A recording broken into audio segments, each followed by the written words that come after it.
Prologue. The call came as I was savoring a glass of newly arrived Macallan 18. Ethan, your wife, Isabella, she's dead. A fire at the office. She was working late. Burned to a crisp. There's nothing left. I said, okay, and hung up. My best friend, on the other end of the line, completely lost his mind. Chapter 1. The call was from Jake Miller.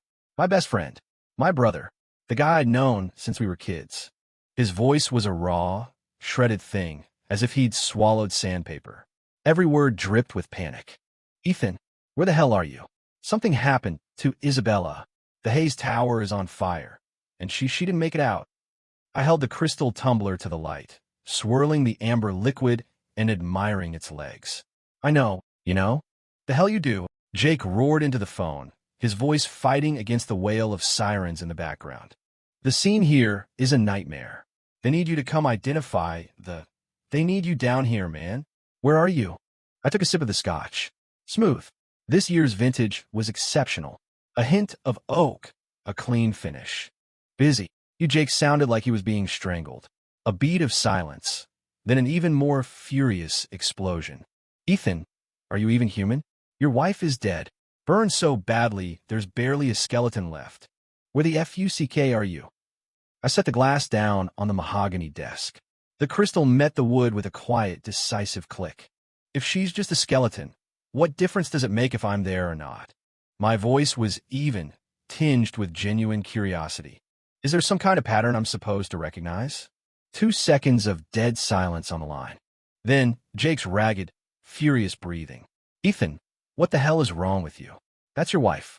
A living, breathing person. I corrected him. Now, she's a dead person. You have to come. If you don't sign the papers, what about the arrangements? Who's going to handle the funeral? He finally got to the real point. Look how desperate he was. I smiled. You're there, aren't you? You care about her so much. Why don't you do it? I'm sure Isabella, wherever she is, will be grateful to have such a good friend taking care of things. You son of a... I'm a little tired lately. I cut through his cursing, standing up and walking to the massive floor-to-ceiling windows overlooking the meticulously manicured gardens below. I'm thinking of getting away for a bit. The flight's already booked. Takes off in an hour. You wouldn't dare? Ethan, don't you dare leave. Jake's voice cracked, turning into a shriek. Your wife's body isn't even cold, and you're going on a goddamn vacation? Why wouldn't I?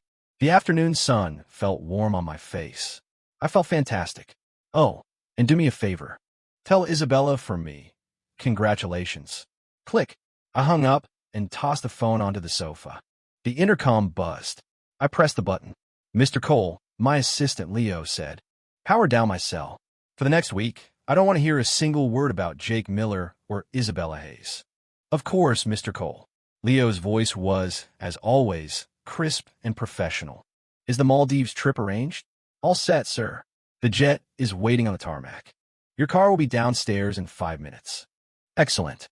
I changed into a comfortable set of linen clothes, grabbed the suitcase I'd packed that morning, and walked out of the home Isabella and I had shared. Trotting at my heels, his tail wagging furiously, was the golden retriever she'd always complained was too loud and kept locked in his crate. This time, I was taking him with me. Chapter 2. The Gulfstream's engines hummed, a steady, soothing drone. I leaned back in the soft leather seat, watching through the window as New York City shrank beneath me, eventually becoming just another distant sparkle of light. In my last life, I'd gotten the same phone call. The news had struck me like a bolt of lightning. I'd raced to the scene of the fire like a madman, trying to break through the police lines and throw myself into the flames. I'd sobbed until my throat was raw, a pathetic wreck of a man. I had loved Isabella for 10 years. From the moment I saw her in college, a girl in a white dress who seemed as cool and distant as the moon, I knew I was lost. To win her over, I, a kid from a blue-collar family, had nearly killed myself building a business from nothing. I worshipped the ground she walked on. Her family was old money, a New York dynasty. She was a princess, and I was just the most persistent, most invisible of her many suitors. But I did it. In 3 years, I turned a garage startup into a publicly traded company. The day of the IPO, the day I rang the bell on Wall Street, I asked her to marry me. She finally said yes. Everyone said I'd hit the lottery, marrying the Ice Queen. I thought so too. In 3 years of marriage, she was never anything but cold. She wouldn't let me touch her, claiming she was a germaphobe. She looked down on my background, thought my ambition was vulgar. She had her own career as CEO of the Hayes Corporation. We were more like roommates who split a mortgage. But I didn't care. I thought if I just tried hard enough, one day I could melt her heart. Until the fire. I threw her the most lavish funeral the city had ever seen. I knelt at her grave for so long I nearly went blind from crying. And my best friend, Jake Miller, was right there beside me the whole time, a hand on my shoulder, telling me to be strong. Buddy, he'd said, "You can't bring her back, but you've still got me." And I believed him. I handed him the reins of my company and spent my days at the bottom of a bottle, drowning in the pain of losing my great love. 6 months later, a photo surfaced, taken by a tourist on a small island in the Caribbean. In the picture, a man and a woman were kissing on the beach. The woman was Isabella Hayes, who had been dead for half a year. The man was my best friend, Jake Miller. They had liquidated my company's assets, hollowed out the Hayes Corporation, and used our joint marital property to fund their new life in paradise. And I became the biggest joke in the financial world. The fool who got played by his wife and best friend, the idiot who cried at a fake funeral while they counted his money. I ended up bankrupt, drowning in debt. On a rainy night, I jumped from a George Washington bridge. When I opened my eyes again, I was back here. The day of the phone call. "Mr. Cole," the flight attendant's gentle voice broke through my thoughts. "We're beginning our descent. Please fasten your seatbelt." I looked out the window. The sky was a brilliant, cloudless blue above an endless ocean. The sunlight was blinding. It felt good. This time, I'd be the one watching the show. When the plane landed, Leo was already on the tarmac with the local estate manager. "Welcome to the Maldives, Mr. Cole." I took a deep breath of the salty air, feeling the tension drain from my body. "Any news?" I asked casually. Leo fell in a step behind me, giving his report. "After you went offline, Mr. Miller called the office switchboard 37 times and my personal cell 21 times. He sounded agitated. Oh, he also contacted several media outlets, apparently trying to plan a story about your indifference to Ms. Hayes' passing, but our PR team headed them all off." I nodded. Jake, always so impatient. In their plan, I was supposed to be the grief-stricken husband, weeping to the press about my undying love, earning the public sympathy. That would make Isabella's death seem real, which would make the subsequent transfer of assets look legitimate. But I refused to play my part. Not only was I not crying, I was on vacation. That one move had just derailed their entire plan. "What else?" I asked. "We also received 3 calls from the Hayes Corporation," Leo said, pausing for effect. "They seem even more anxious than Mr. Miller. They kept asking about funeral arrangements and the inheritance." The smile on my face widened. Of course they were anxious. Isabella was the sole heir to the Hayes empire. With her dead, her husband, was the primary beneficiary by law.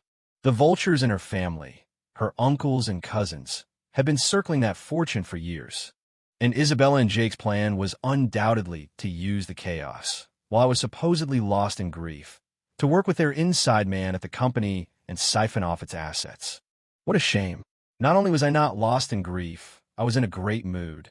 "Tell the Hayes family," I said, taking off my sunglasses and gazing at the perfect line where the sky met the sea, "that I'm overwhelmed by grief and require time to recover. As for my wife's funeral and estate, I will handle everything personally upon my return, once I've had time to process my loss." "Yes, Mr. Cole." "Oh, and one more thing," I added. "Have some of my vacation photos here accidentally leak online. I wanted everyone to see just how well the man whose wife just died was holding up." Leo paused for a fraction of a second, then a flicker of understanding and excitement flashed in his eyes. "Understood." Chapter 3: Sun, Sand, and Models in Bikinis. I was lounging under a cabana umbrella, sipping iced coconut water and watching a group of blondes splashing in the surf. My personal photographer snapped a few candid shots. In the photos, I was wearing sunglasses, a slight smile on my face, with a backdrop of turquoise water and beautiful women. I looked as relaxed and carefree as a man on his honeymoon. Minutes later, those photos appeared on Twitter and Instagram, pushed out by a few gossip blogs. The headlines were designed to provoke. Shocking. Tech billionaire parties with models in Maldives days after wife dies in tragic fire. Ethan Cole, Isabella Hayes, CEO parties while wife's body is still warm. The hashtag started trending instantly. The comments section exploded with outrage from keyboard warriors and self-righteous critics. WTF? Is this for real? The beautiful Isabella Hayes just died, and he's doing this. You never really know someone. I used to think Ethan Cole was this devoted, romantic guy. Guess it was all an act. This is disgusting. What a scumbag. Isabella was a fool to marry him. My heart breaks for my idol. She can't even rest in peace. Of course, there were a few rational voices. I'm waiting for the other shoe to drop. Something about this feels off. Maybe their marriage was already over. Otherwise, this reaction makes no sense. I scrolled through the comments with genuine amusement, as if watching a sitcom that had nothing to do with me. Leo's call came right on cue. Mr. Cole, things have blown up back home. Mr. Miller just gave an online interview to a major news outlet. Oh, what did he have to say? I took another sip of coconut water. He came across as extremely heartbroken and angry. Leo's voice held a trace of wry humor. He said he couldn't believe you were such a cold, heartless person. He said Ms. Hayes must be turning in her grave. He also said that as her best friend, he would make sure she got justice. Well said. I praised him sincerely. See? What a great friend. Sticking up for his dead friend, condemning her soulless monster of a husband. He was nailing the part. What else did he say? He urged you to return to the States immediately and give an explanation to Ms. Hayes and her family. He said if you don't show up soon, he, as her friend, will have to step in and handle all of her final arrangements. The mask was slipping. That was his real goal. If he could get authorization to handle her affairs, he'd have legal access to her death certificate and all the subsequent paperwork.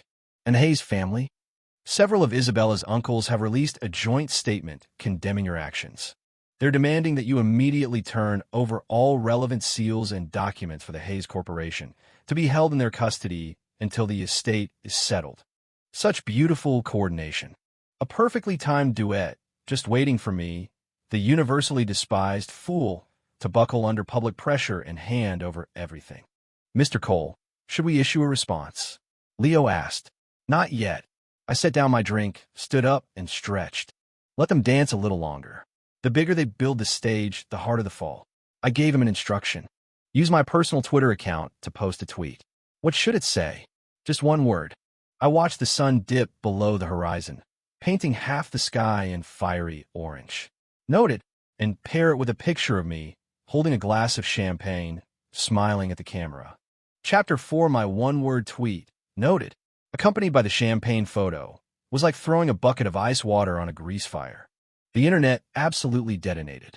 If the vacation photos had made people angry, this tweet was a blatant act of provocation. Holy shit, he actually responded? Noted? What kind of response is that? A woman is dead. I'm gonna be sick. Is this guy a sociopath? He's pure ice. Cancel him. A monster like that has no business running a company.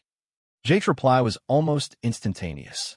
He quote-tweeted me with a long, tear-jerking caption. Ethan, I never thought you were this kind of person. We grew up together. I thought I knew you. Isabella loved you so much. She gave up so much for you. And this is how you treat her memory? Does your conscience not hurt? She's barely gone, and you're already celebrating your freedom? I feel sick for Isabella, and I'm ashamed I ever called you my brother. It was a masterpiece of melodrama. A few hundred words, each one calculated to break hearts and stoke fury. He painted himself as the loyal, heartbroken friend. He painted Isabella as the loving victim, tragically betrayed. And I, of course, was cast as the heartless, cheating villain of the century. His post instantly earned him a flood of sympathy and support. Jake Miller, true friend, even started trending. Countless users flocked to his profile to leave comments. Jake, don't be sad. You've done more than anyone could ask. I feel so bad for you. Having a friend like Ethan must be a nightmare. We support you, Jake. Get justice for our queen. I looked at my phone screen and almost laughed out loud. What a performance. The Academy owed this man an Oscar. As I was enjoying the show, a message came in from an unexpected source. Isabella's younger cousin, Chloe Hayes. a quiet college kid I'd barely ever spoken to. In my last life, after the Hayes family collapsed, she was one of the many victims, and I'd heard she'd had a rough time. Her message was simple: Ethan, I believe you. I was a little surprised. At a time when the entire world was crucifying me, my de facto cousin-in-law was choosing to trust me. I replied, why? Chloe's response was quick. My cousin, she didn't love you. I don't know who she loved, but it wasn't you. The way she looked at you, there was never any love in her eyes. Only calculation and impatience. She wasn't the type of person to suffer for love. So I know this isn't what it looks like in the news. I stared at the words, calculation and impatience, and fell silent. So even an outsider could see it so clearly. Only the past me, blinded by what I thought was love, had been stupid enough to miss everything. The truth is always there, hiding in plain sight. An idea formed in my mind. I sent her a message back. Take care of yourself and your family. Don't get involved. In a little while, everything will come out. After sending it, I closed my social media apps. It was time for the next phase of the game. I spoke to Leo. Have our legal team issue a cease and desist. To whom? Every media outlet that ran the slanderous stories, and I paused, then said each word with precision to Jake Miller. On what grounds? Defamation, and for infringing on the personal rights and reputation of my wife, Isabella Hayes. Leo's eyes lit up.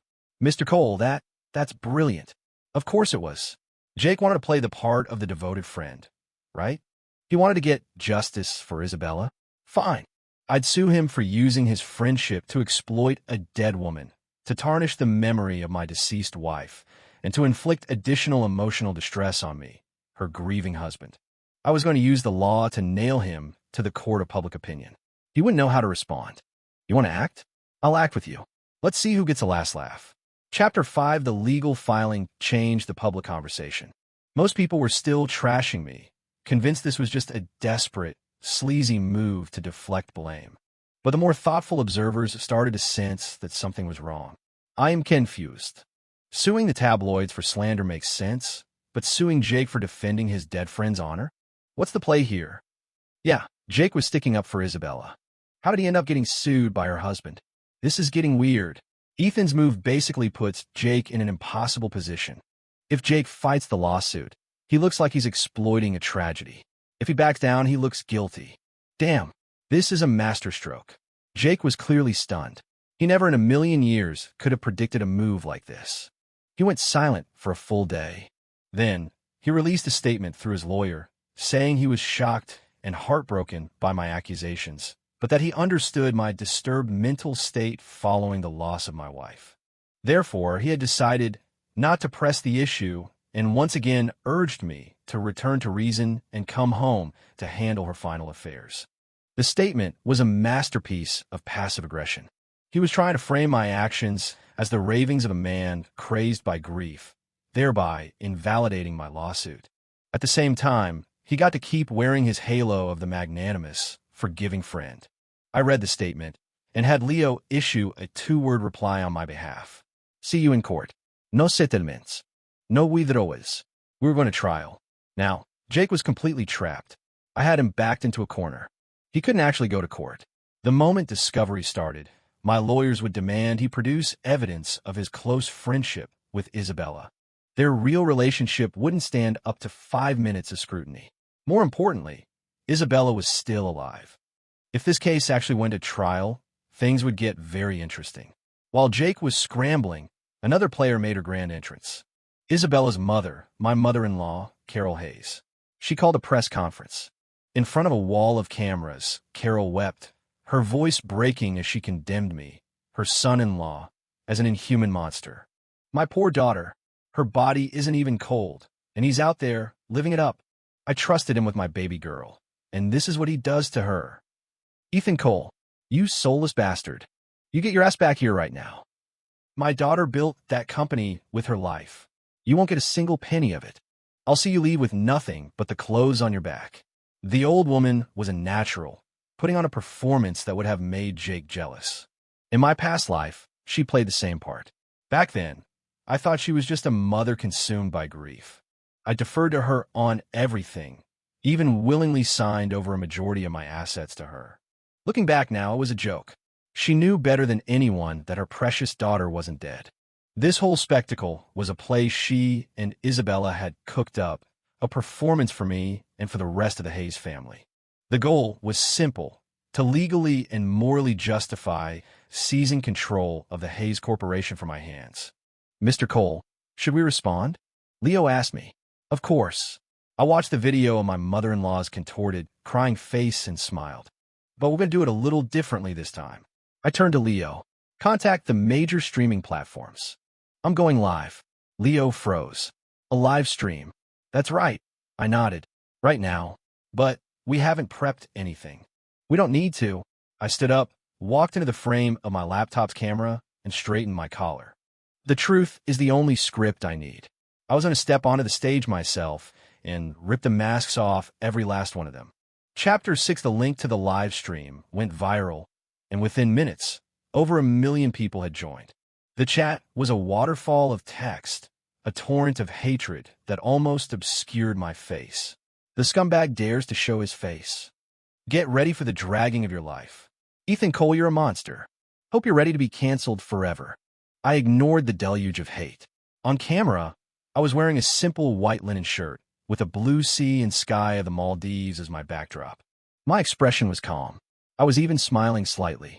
Hello, everyone. I am Ethan Cole. The moment I spoke, the chat seemed to pause. I know that right now, a lot of you have questions for me, and a lot of you are very angry.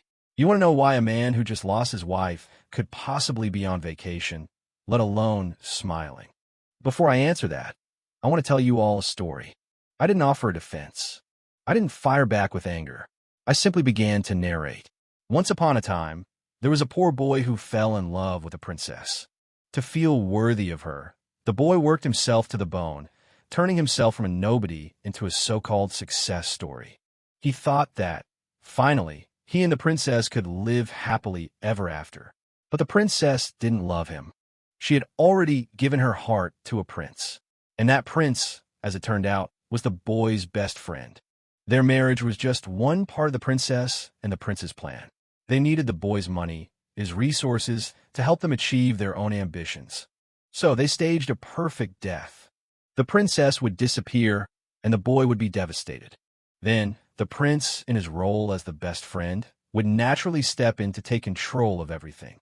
And in the end, they would ride off into the sunset together, with all of the boy's money. And the poor boy? He'd go to his grave, never knowing he was the punchline to a very cruel joke. I spoke slowly, my voice devoid of emotion, as if I were telling a story about someone else entirely. In a live stream, the chat had slowed to a crawl. Everyone was captivated. Is he talking about himself? Whoa, this is a massive plot twist. The princess is Isabella, and the prince is Jake. No way. Is this for real? This is crazier than a soap opera. I looked at the screen, the corners of my mouth turning up. So, the story is over. Now, I'll answer your questions. Why am I not grieving? Because I know that my wife, Isabella, isn't dead. The statement landed like a bomb. The chat exploded. What? Isabella isn't dead? OMG, OMG, OMG. The plot twist of the century. I knew something was off about this whole thing. Why am I suing Jake Miller? Because he isn't defending the honor of my dead wife. He's helping his lover put on a show for all of you, designed to cover up the theft of a massive fortune. And why won't I come home? Because I know that the second I set foot in New York, I'll be walking into a trap they've carefully laid for me. They'll use the media, they'll use my mother-in-law's tears to force me to hand over everything. Then, once the dust settles, Isabella will re-emerge with a new identity, and she and Jake will live happily ever after in some corner of the world. My voice was quiet, but every word carried, reaching the ears of millions. I'm done. I looked straight into the camera for my final words. I know it's hard to believe this based on my word alone. That's fine. I've already filed a report with the NYPD, accusing Jake Miller and Isabella Hayes of conspiracy to commit fraud and falsifying a death certificate. I have faith that the law will provide a just answer for me and for everyone watching. As for my mother-in-law, Carol Hayes, I pause, a cold glint in my eye. I have a question for you, too. Your daughter hasn't even been dead for a week, and you're already in such a hurry to force me to turn over her inheritance. Are you afraid you'll run out of time? Or are you just afraid your dead daughter is getting impatient? Without waiting for a reaction, I ended the live stream. Now, the real storm could begin. Chapter 7 of my live stream was a Category 5 hurricane that ripped through the internet. The narrative flipped in an instant. Plot twist. I knew it. If what Ethan is saying is true, then Isabella and Jake are pure evil.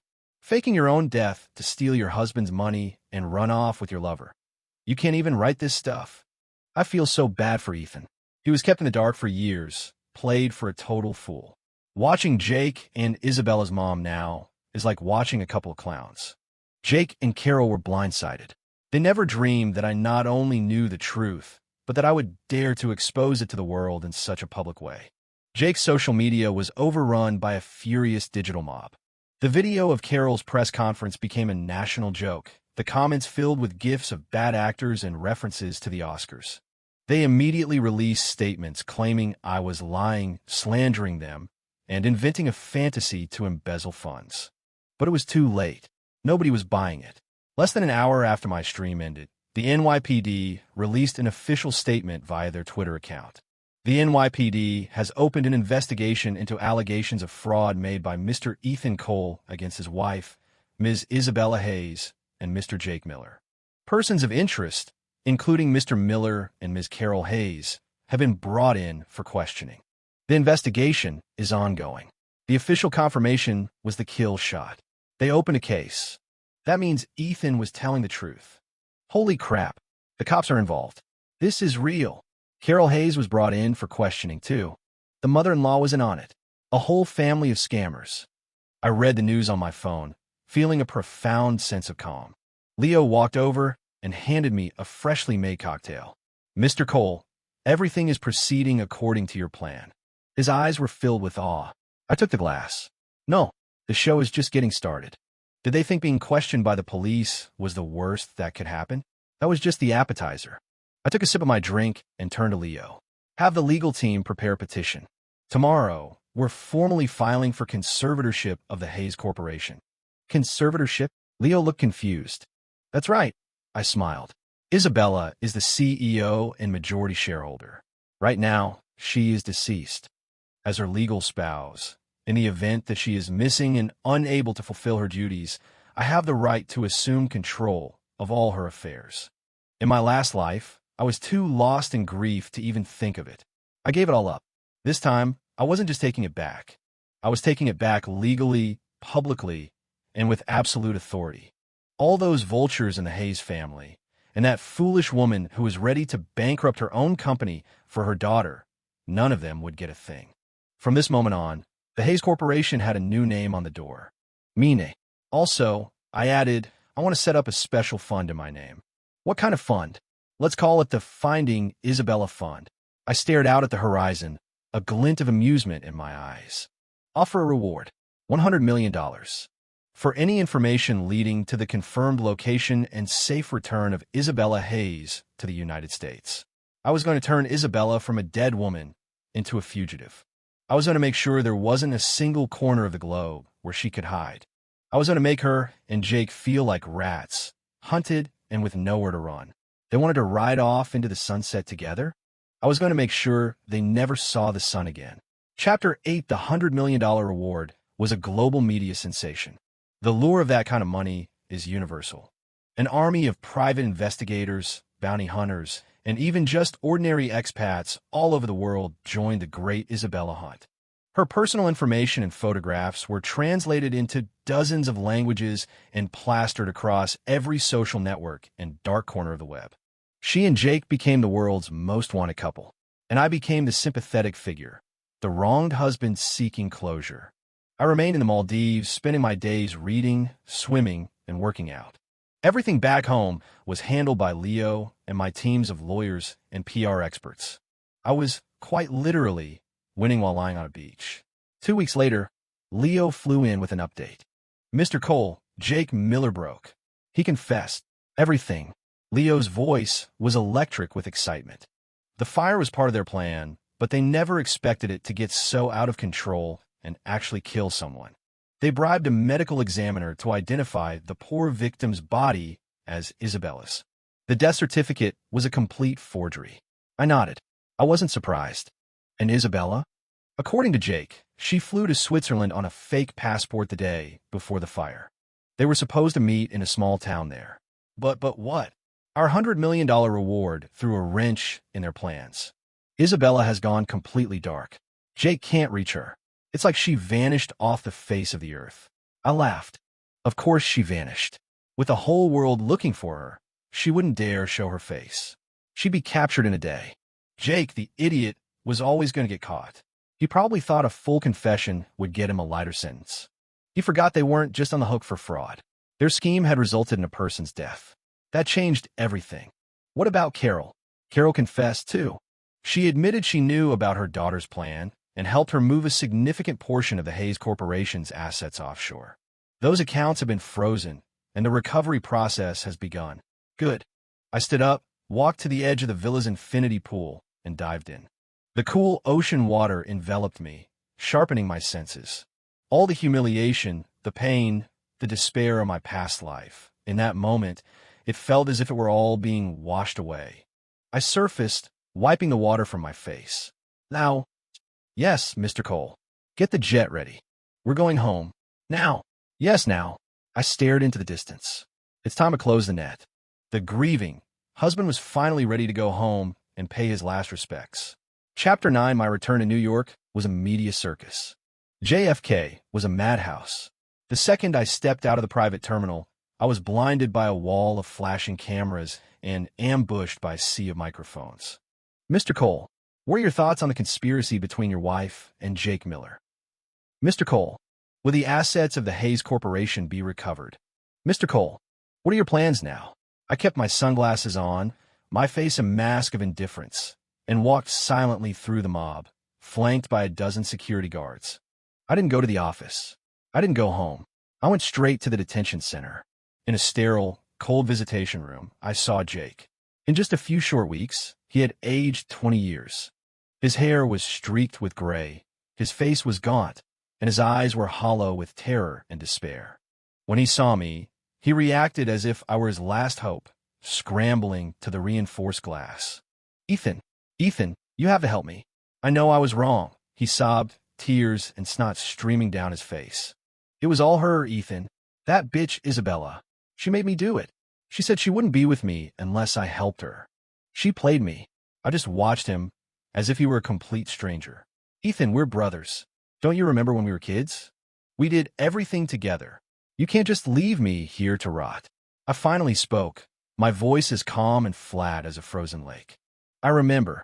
Jake's eyes lit up with a flicker of hope. I remember when I was starting my company, when I had nothing. You gave me your life savings to keep me afloat. Yes. I remember when I got married. You were my best man. That's right. And I also remember, I said, looking him dead in the eye, that when I died, you were on a beach with my wife in your arms, spending my money. The expression on Jake's face froze. All the color drained from his skin. His lips trembled, but no words came out. You surprised? I pulled my lips back in a cold smile. I was surprised, too. That fate would be kind enough to give me a second chance. You're insane. You're insane. Jake collapsed back into his chair, his eyes vacant, muttering to himself. He finally understood. He hadn't lost because of my plan. He had lost because of destiny. I didn't spare him another glance. I turned and walked out of the visitation room. From a moment he chose to betray me. The only thing left between us was a debt to be paid. Chapter 10. A month later, the trial began. Jake Miller was found guilty of conspiracy to commit fraud, forgery, and felony murder. He was sentenced to life in prison without the possibility of parole. Carol Hayes was convicted for her role in the conspiracy and sentenced to 15 years. The various uncles and cousins from the Hayes family who had engaged in insider trading were also prosecuted and received their own punishments. The Hayes Corporation, after a period of intense turmoil, was officially and completely under my control. Everything was settled, except for one person, Isabella. She had vanished without a trace. The $100 million reward remained active, but no one ever came forward to claim it. I knew she was smart. She must have a new identity, a new face, and be hiding in some forgotten corner of the world, living every day like a hunted animal. But I was in no hurry. Life is long. Our game was just getting started. I handed over the day-to-day operations of my companies to a new executive team and began to truly enjoy my life. I bought a distillery in the Hudson Valley and started learning how to make rye whiskey. I traveled the country, exploring every back road and small town. I got fit. I found peace. I savored every single day. Occasionally, I would receive a tip about Isabella. Someone thought they saw a woman who looked like her in a slum in Johannesburg. Someone else reported an Asian prostitute in Amsterdam who had her eyes. The tips were impossible to verify. I never pursued any of them. The best punishment for her wasn't a prison cell.